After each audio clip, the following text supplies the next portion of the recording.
ಎಲ್ಲರಿಗೂ ನಮಸ್ಕಾರ. ನನ್ನ ಹೆಸರು ಡಾಕ್ಟರ್ ಕಾರ್ತಿಕ್. ನಾನು ಸೈಕ್ಯಾಟ್ರಿಸ್ಟ್ ಎಂದರೆ ಮಾನಸಿಕ ಆರೋಗ್ಯ ತಜ್ಞ. ಇಂದು ನಾನು ಮಾನಸಿಕ ಆರೋಗ್ಯದ ಬಗ್ಗೆ ಮಾತಾಡಲು ಇಚ್ಛಿಸುತ್ತೇನೆ. ಎಲ್ಲರಿಗೂ ಹೇಗೆ ನಮ್ಮ ಮೆದುಳು ನಮ್ಮ ದಿನನಿತ್ಯದ ಕಾರ್ಯಗಳಿಗೆ ಸಹಾಯ ಮಾಡುತ್ತದೆ, ಅದು ಯೋಚನೆ ಮಾಡುವುದರಲ್ಲಿ ಹಾಗೂ ಭಾವನೆಗಳಲ್ಲಿ ತುಂಬಿರುತ್ತದೆ.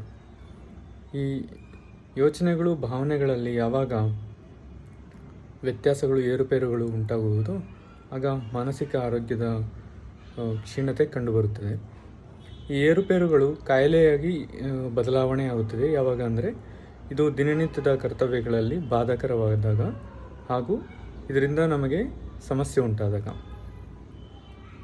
ಇದು ನಮ್ಮ ದಿನನಿತ್ಯದ ಕರ್ತವ್ಯಗಳೇ ಇರಲಿ, ಉದಾಹರಣೆಗೆ ಊಟ ಮಾಡುವುದು, ನಿದ್ದೆ ಮಾಡುವುದು, ಅಥವಾ ಕೆಲಸ ಮಾಡುವುದು, ಜನರ ಜೊತೆ ಬೆರೆಯುವುದು, ಹೊಂದಿಕೊಳ್ಳುವುದು, ಈ ಯಾವುದೇ ವಿಷಯದಲ್ಲಾದರೂ ತೊಂದರೆಗಳನ್ನು ಉಂಟು ಮಾಡುವುದು ಕಂಡುಬಂದಲ್ಲಿ ನಮಗೆ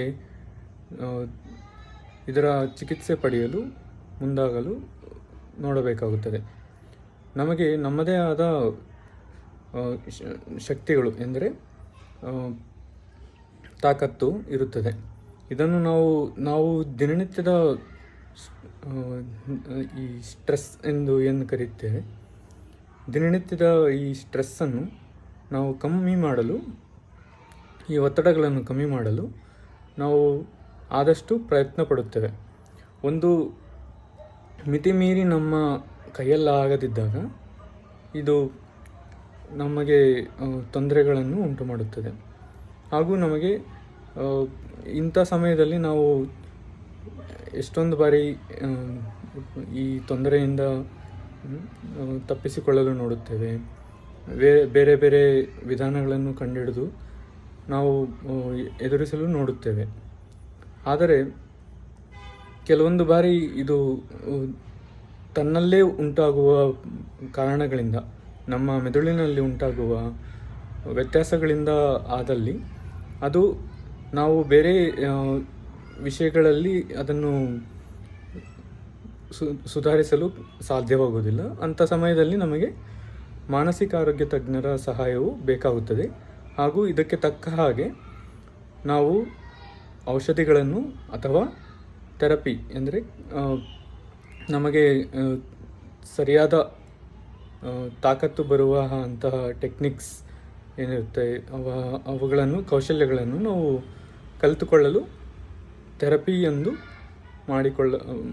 ನಾವು ಅಟೆಂಡ್ ಆಗಬೇಕಾಗುತ್ತದೆ ಹಾಗೂ ಅದನ್ನು ನಾವು ಕಲಿಯಬೇಕಾಗುತ್ತದೆ.